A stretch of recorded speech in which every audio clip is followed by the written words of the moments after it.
ওই ধান লাগাতে গেছিল, তিনটি মানুষ, তিনটি মেয়ে মানুষ, একে নিয়ে তিনটি মানুষ। দিয়ে ধান লাগানো হয়ে গেছে 12টায়। দিয়ে ধান লাগানো হয়ে ওই দুটি মানুষ আপনার চলে আসছে একে রেখে দিয়ে পালিয়ে আছে। আর দিয়ে দেখছে যে ওরা না অত তাড়াতাড়ি চলে গেছে, কেউ আমরা খুঁজে পায় না। তখন বলছে তিনটি ছেলে আমার দিকে আসছে, তিনটি ছেলে আমার দিকে আসছে। যে পেছু মানে ফেলে দিয়ে চলে গেছে, ওকে রেখে দিয়ে চলে গেছে।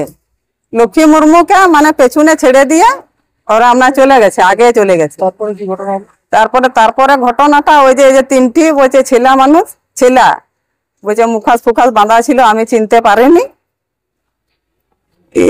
দুটো ছেলে আপনার ইয়াতে একটু পাশে দাঁড়িয়ে আছে, আর ইয়া করেছে একটি ছেলাতে আপনার আমার অত্যাচারটা করেছে, ধর্ষণ করেছে। তারা এটা বলতে লাগবে, চিনেনি, তা মুখাস বাঁধা ছিল। তারপর কিভাবে জানতে পারলাম? হ্যাঁ, কিভাবে জানতে পারলাম? ও তারপরে বলছে জিজ্ঞাসা করতে, ও তো মানে ভয়ে নার্ভাসই হয়ে গেছে।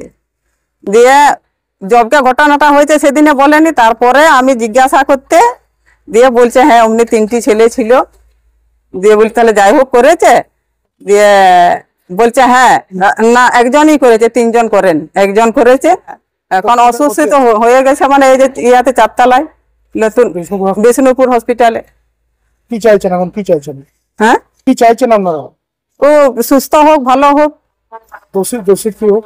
দোষী ওই যারা দোষী তারা যেমন শাস্তি পায়। কাকলি মুর্মু অভিযোগ বলতে তিনটে মহিলা আমার বোনটা নিয়ে আর দুটোর পাড়ার মহিলা দুটো ছিল, তারা কাজে গেছিল, মাঠে কাজে গেছিল ধান লাগাতে। তো সেই ধান লাগার পর কাজ ছুটি হয়ে যায়, 1টার সময় উঠে যায়, একে তার মাঝখানে রাস্তার মাঝে রেখে দিয়ে চলে আসে। কিন্তু এর থেকে আমার মনে হচ্ছে জানার কিছু মানে নেই, তো ওটা জানার মতো বলতে পারছি না। আর আমার বোন না, যা শাস্তি পাক সেটা চাইব। বাবলু মুর্মু।